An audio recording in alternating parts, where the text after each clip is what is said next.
Thank you. Thank you very much. And could I invite Karena Brown and Chas Muir for E2 and the living wage. Kia ora, welcome. Kia ora.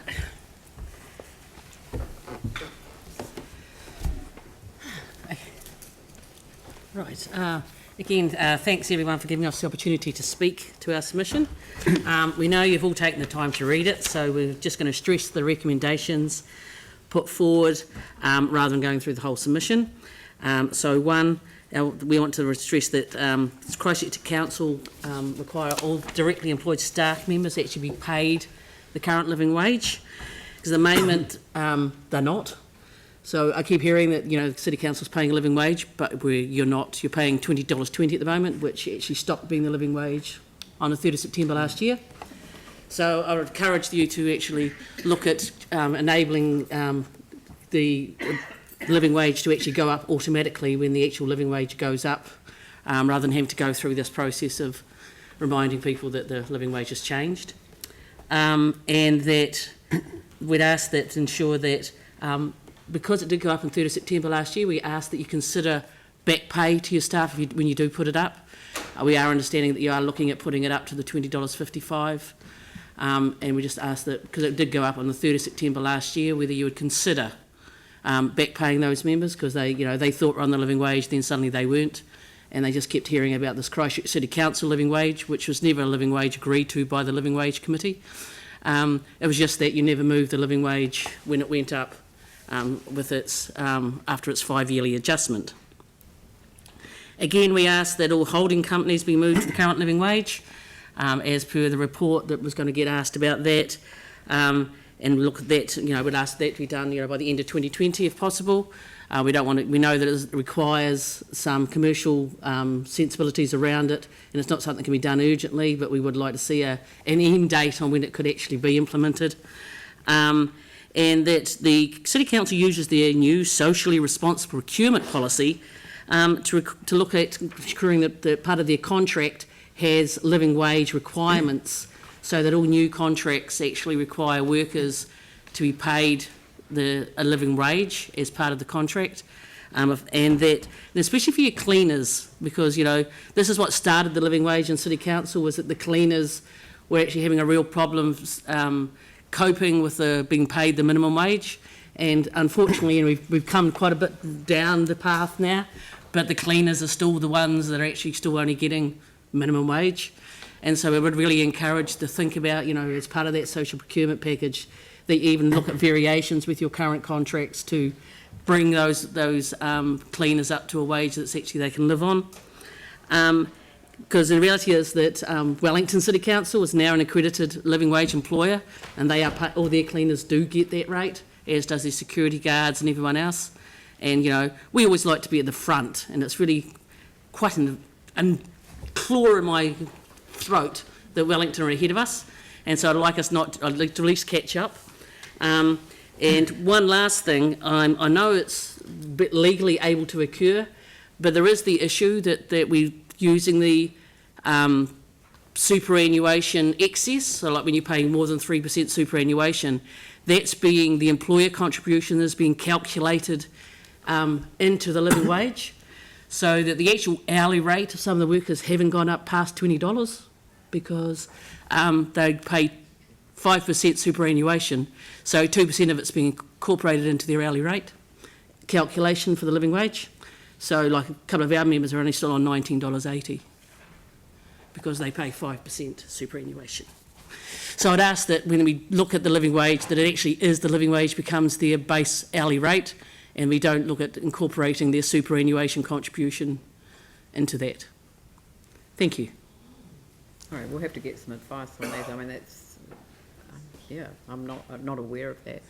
There's a paper coming to Council on the 9th of May, I think councillors know, in relation to the living wage. Yeah. Glenn. Thank you, Karena and Chas. My question's more general, but obviously about wage of working and hours. Would you have a view on, say, a 4-day working week with a 3-day break? Well, it depends, to us, it's about ensuring that the person actually has a wage that they can live on. I mean, we already have a lot of workers who actually do 4-day weeks, but they do 4 10-hour days, and then they actually get 3 days off. We have other people who do 4 and 4 on, 4 off, 12-hour days. So to us, it's, you know, the hours of work, as long as, you know, can be looked at, they're variable. The 5-day, 8-hour week isn't really there for a lot of our workers now, even though we still fought for it and got the 40-hour week.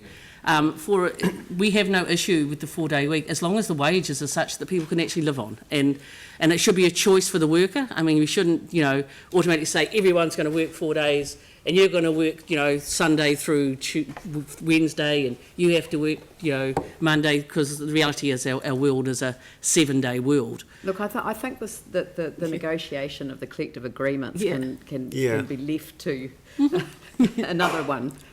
Certainly as a council, we're going to be considering the living wage as an issue, which is I think the bottom sidetracked a wee bit there. The bottom line of it has to be the hourly rate, because some of our precarious workers don't have sufficient hours with one employer in a week. So long as the bottom line is that all of those employers are paying the living wage, no matter how many jobs that individual might have, then at least they can work and live with dignity and look after their families. Phil. Thank you, and I'm really glad you've made this submission, because we as a council started working towards the living wage over 5 years ago, and in my view it's been far too slow, as you probably know. And my question really is, how can we say as councillors or as a council from a governance perspective really work with the unions to actually achieve this? Like, for example, when, and I'm only guessing, but say when there's negotiations going, and how can we ensure that in fact the unions too are really making this a priority? Because I'm aware you're representing one of the unions. Yes, like what we do for ETU, and I know like the PSA, like they've just negotiated at the regional council where they've been fighting for the living wage, and my understanding is they've been successful this time after their third round of negotiations. I have to acknowledge that we have some unions that don't prioritise it, but unfortunately they're not affiliated to the CTU, and we've tried to have conversations with them, but that's it becomes as Leanne will know, sometimes the politics and the union movement can be a bit annoying and frustrating. But we are still trying to work closely more with A1s to actually get them to prioritise it. But for the other unions that are involved, there is the prioritisation.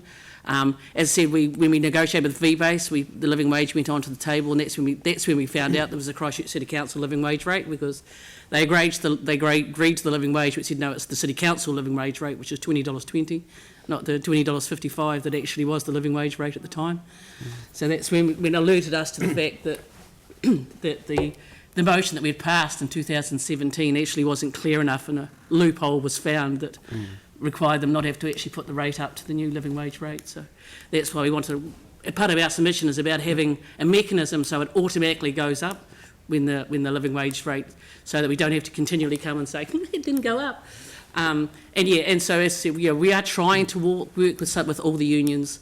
As I said, the PSA and ETU, which are the two of the main unions within the City Council that are affiliated to the CTU, are very strong on the living wage, and we're trying to bring the other one up to understand the importante of it. Yeah, To add to that answer as well, Phil, I used to be employed by a trade union, ETU trade union. I was the leader of the food sector, and in that regard I used to bargaining collective employment agreements across New Zealand on the big food sites such as Heinz Waddies and the like.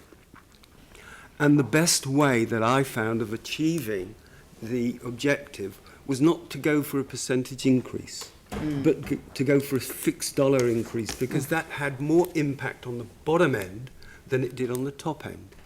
And we were successful in driving the bottom earners in big food sites significantly up. My last bargaining was in New Zealand King Salmon in Nelson, and over a 3-year period, the bottom end, actually, if you looked at their percentage, was over 10% as it raced up.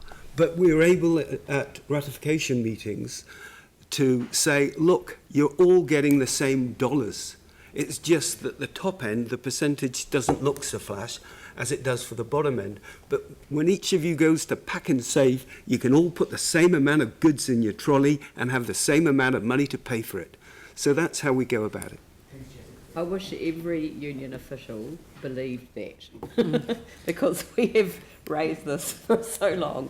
But no, look, thank you very much. And I know that the organisation has worked hard to differentiate the percentage increase so that it's a lower percentage at the higher rates of pay and a higher percentage increase at the higher rate. But we're not quite there yet, which is why we're looking forward to receiving the paper on the 9th of May. But thank you very much for your submission.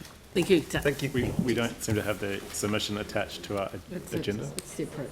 It's separate on the It's hub. separate. It's separate on the On the- hub. on the Sorry, same- it didn't arrive with the... Oh, that's okay. It didn't get included as the part of the thing, but it is there as an attachment. So thank you very much. That's all right, thank you.